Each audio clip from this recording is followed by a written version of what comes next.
I hope everyone had a great lunch, met some really good people. I think that the door is just gonna keep on opening, which is a good thing. We had to block a few people in the previous session. Now we keep it open because everyone wants to hear about AI, future, and how we adapt.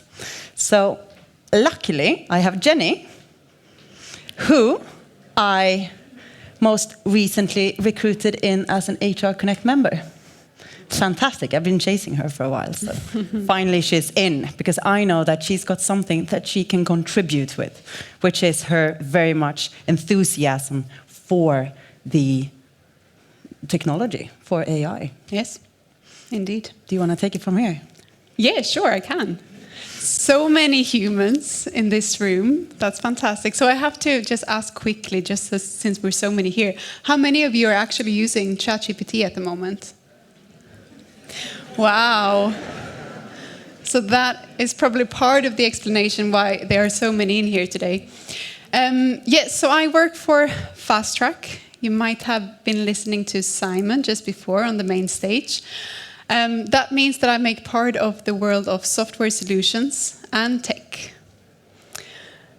And I just want to clarify something before I move on, which is to talk a bit about what I'm not. So I'm not a technologist, and I'm by no means a subject expert when it comes to the key topic of today, so AI and generative AI. But what I am, the human you have in front of you, is someone who is extremely curious, and I love to learn. And I've had the pleasure in the past couple of months to, together with my team, they're here at the front row, thank you, we've been exploring how we can make use of generative AI and ChatGPT in particular at work. So my plan for the next 20 minutes or so is to share some of the insights, some of the learnings, some of the reflections and new questions that we have extracted from making use of generative AI. Right.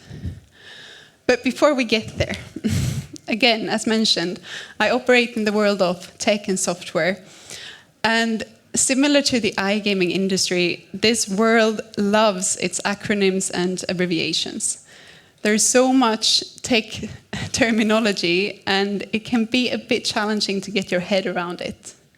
So I want to do some housekeeping before we move on, just to make sure that all of us in this room are at the same level of understanding of what some of these terms actually means. You ready? All right, let's start with the obvious one. So AI, that stands for artificial intelligence. And that is an umbrella term.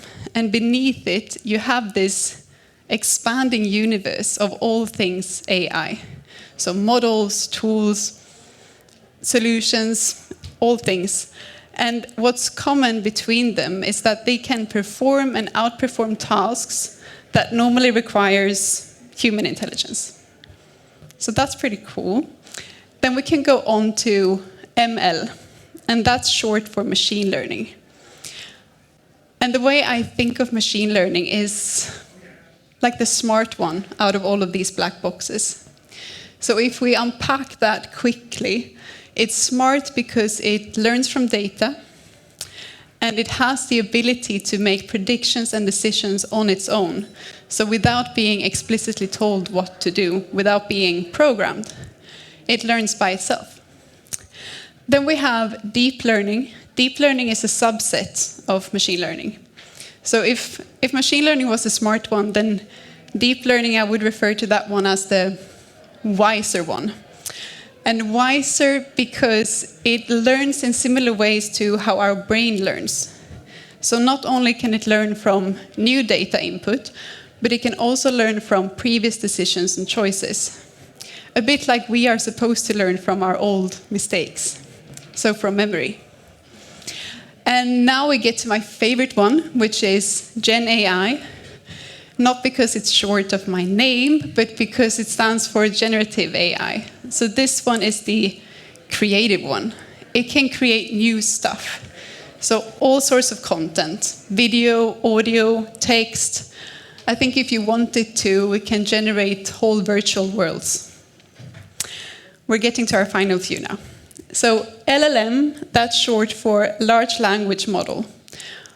It's more often referred to large language models, actually. And this is a type of an AI, a generative AI, which has the capability of understanding, making sense of, and generating human-like language. GPT, ChatGPT, closely related. They make part of a family. They are a result of development from OpenAI, which is a company that we will talk more about a bit later on. GPT, okay, let me see if I remember this one. It's short for Generative Pre-trained Transformer. So we talked about generative AI already, so you understand that it can generate content. It's pre-trained on large data sets, so it has a lot of knowledge. It's an LLM, so it specializes in language, human-like language. So it's extremely capable of generating human-like language. ChatGPT is more or less a chatbot that has been built upon the GPT model. So it's designed to have very fruitful and engaging conversations with us. So that's a lot of black boxes that we just unpacked. And you can stay calm. I'm not going to pull any kind of quiz on you later on. You don't need to remember it all. But what I do think is helpful for you to remember for the rest of the session is the following. So AI, that's an expanding universe on its own, full of stuff, full of models, full of solutions that can simply perform and outperform tasks that normally requires you and me, so us, humans. And what's so extraordinary about this? I would say a lot. Because right now, the advancement of AI technologies is driving change across all systems of our societies. And there's no doubt, guys, that this is going to change things within our world as well. So within the iGaming industry, within our organizations, within our teams, and for us, within our professions. And of course, if there's something we can expect from this, is disruption. Now, we've been through that before, haven't we? Disruption as a response to technological advancements. And we refer to these time frames as industrial revolutions. And right now, we are in the transition between the third industrial revolution and the fourth industrial revolution.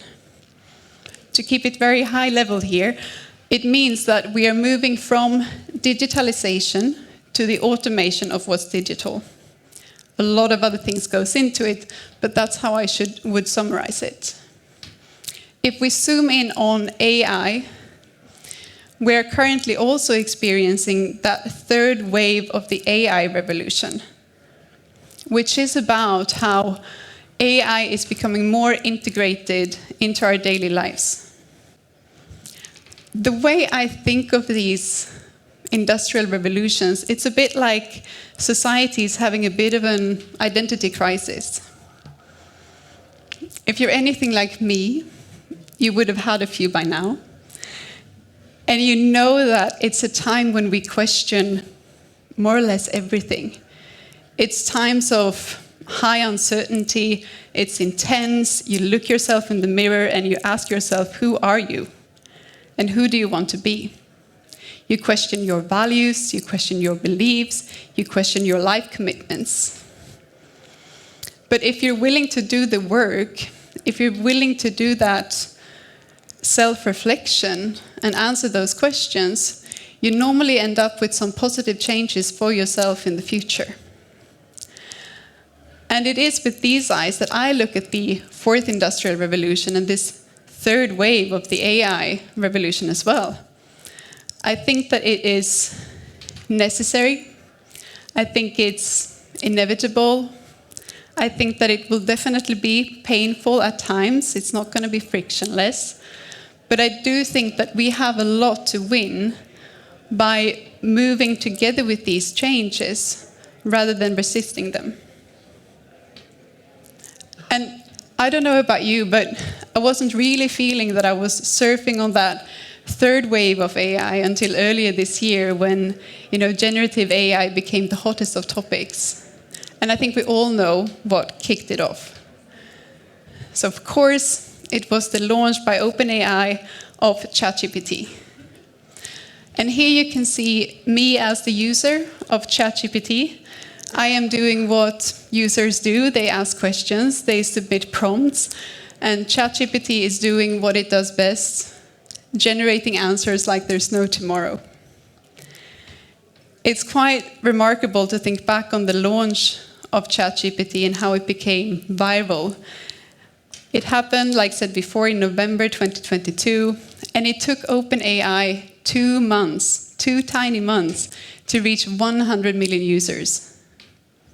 To put that into perspective, it took Google a good 1 year. It took Facebook, I think, 4 years. And if we want to travel back in time a bit, it took the mobile phone 16 years. It's also interesting to reflect upon some of the observations that we made when it comes to the use cases of making use of ChatGPT at work. There was a survey done in February by Fishbowl, where they asked 11,000 professional workers in the States if they were making use of ChatGPT. And at the time, so February earlier this year, 43% of that population were already making use of it. And we did a quick poll before, right? And we can see maybe 80% of the room was making use of it. That's something. And I think that for us in HR, as we continue to make use of ChatGPT and other types of generative AI as a resource, we are faced with this huge opportunity to solve the problem that we all love, which is, of course, to bring out the best of our people, so to truly unlock human potential. So I wanted to get a better understanding of the adoption of ChatGPT within our industry, and more specifically within HR teams. So I reached out to 2 of my favorite networks currently within the industry, so HR Connect and also Women in Gaming. And I did a quick poll. This was 2 weeks ago. And I do need to highlight that it's a very small data sample, so it doesn't speak for the entire industry nor for all HR teams. But I do think it gives us a good indication of the current appetite for making use of these types of technologies. So we can see here that at the time, 2 weeks ago, 90% of HR Connect were making use of it, and about 84% within the network of Women in Gaming. We can also see that we like making use of it. It's quite fun, it's engaging. And we are definitely making use of it for work, but also outside of work. Much has already been said about ChatGPT, so I will settle with something short. I do think that in the future, when we look back at 2022 and 2023, the launch of ChatGPT and how it became viral, I think it's going to be thought of as the game changer of how human tech interact with each other.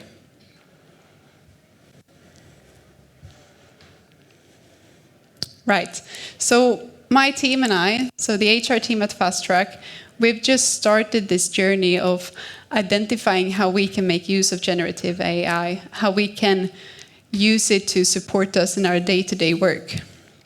And we are more or less following this 10-step approach. No need to memorize it. You can chat to me afterwards and I'll talk more about it.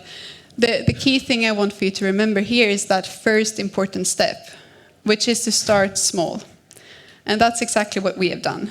So for the past couple of months, we've made use of ChatGPT to generate job descriptions, to create material for our employee handbook. We've made use of it to extract insights from larger data sets. And we've also made use of it when we have faced creative blockers. It's great at generating ideas. And I think that I can speak for the whole team unless you guys disagree, then tell me, when I say that we've learned a lot. And I'd like to share some of those learnings with you now. The first one, when it comes to ChatGPT, is that it's great at generating answers. But the quality of those answers are only as good as the quality of the user, so the input of the user. The idea of rubbish in, rubbish out definitely applies here. Unfortunately, we also learned that ChatGPT is not the solution to all of our problems, but it's really good at supporting us with more basic and transactional tasks. The third learning is that it's not perfect. It has its limitations. And as a user, you have a responsibility to understand those limitations so that you can better make use of the tool. The final and fourth learning, which I think is the most powerful one, is the fact that generative AI, like ChatGPT, has such an opportunity to offload work from us so that we can get more time to focus on the work that truly matters, to focus on the work that can unlock human potential. And top voices within HR tech, such as Josh Persine and David Green, they are in agreement that the landscape of HR tasks is going to change and shift dramatically in the next couple of years. And they mean that the tasks, from the more basic tasks of Tier 1 to the more strategic and systemic tasks of Tier 4, is going to change completely. And that will mean that the way that we look at ourselves as HR professionals is going to change too. And this is probably true for more professions than just HR. So no one really knows what this landscape of the future of work will actually look like, right? Which leaves us with our imagination. And our imagination has a tendency to paint all sorts of extreme scenarios. And I do think that there is a better way to approach these changes than perhaps this one. How about us becoming inspired by HR? And HR's ability to stay calm in situations when other people are not. Because when we are calm, we are in a much better position to maintain an open and flexible mind and to consider both risks and opportunities. Now, having said that, I have a tiny confession to make, which is that I have a bit of an optimism bias. So I do see more opportunities than I do see risks when it comes to the forthcoming changes. Being aware of that, I did reach out to someone with a slight different type of view. So I reached out to Dr. Anastasia Dejukina. She is the founder of a network called Consciously Digital. It's a network of digital well-being coaches. She has done a couple of TED Talks. She wrote a book about what it's like to live without your cell phone. She's also an important voice, I would say, when it comes to digital and privacy rights. So I spoke to her and I asked her, what do you think I should be concerned of? And she had a good list, and I'm going to highlight a couple of her key concerns. The first one being that she is concerned that organizations right now, leaders, HR teams, businesses, are being too focused on the advancement of tech at the cost of their employees, so they forget about the importance of developing their employees. So this is related to this larger debate about the importance of upskilling our teams for the future. The second concern she holds is more of an observation when she is meeting with the HR teams. She is seeing that we are still not assuming responsibility for the tech that our teams are making use of at work. She was quite vocal about this one, and I'll get back to that soon. Anastasia is far from the only one being concerned. If we go back to the survey that I did with HR Connect and Women in Gaming, we can see their top concerns here with regards to the usage of ChatGPT. We are concerned about inaccuracies. We're concerned about data, privacy, and security rights. We also see the risk of decreased human-to-human interaction as we increase our interaction with tech. Anastasia is someone with good opinions and a strong voice, and she's not someone that will present a problem without a solution, which I greatly respect. So she did come up with a couple of advice for us. The following. So the first one being that HR professionals should make digital well-being and human-tech interaction part of their agendas. She also advises to upskill, so to improve our digital and analytical skills. And I would probably also highlight the importance of refreshing our skills when it comes to data laws. The third advice she holds is to right now not over-rely on AI when it comes to decision-making. Okay, so we've just went through a lot of information to process. We've talked about the fact that artificial intelligence is an expanding universe that will drive changes across our societies. Our industries, our jobs are not exempt from this. We know that there are risks and opportunities. So what do we do with all this? Should we sit and wait? Hope for the best? Maybe. I don't know. But I do think that we have a lot to win by simply going out and meeting with AI, by inviting it to our organizations and our teams and look at it as a resource and see how we can best utilize it to make things better. All right, that sounds great, but where does one start? Again, this is an expanding universe full of stuff. Where do I start? It can feel a bit intimidating, right? The good thing is that when you don't know where to start, when you feel lost, when you don't know what to do, you always have the opportunity to ask for help. I do this all the time at Fast Track. If I wouldn't have an agenda. I need their feedback from our teams. I need their support, their guidance, their ideas, their insights. And I did ask this very question to our CTO, Patrick, and to Jonathan, one of our brilliant software engineers. So I asked them, where do I start? As an HR person, where do I start in all this? And fantastic as they are, they developed a readiness test for HR, so that we can identify our starting point and also a couple of action points to move us forward. And this readiness test is behind this QR code for anyone curious. It's free. We don't store your data. We're not going to do anything about it. It's simply for you.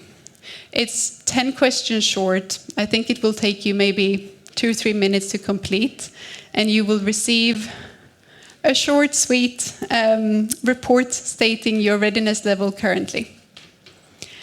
So I'm going to wrap up my session with this QR code and maybe some final words.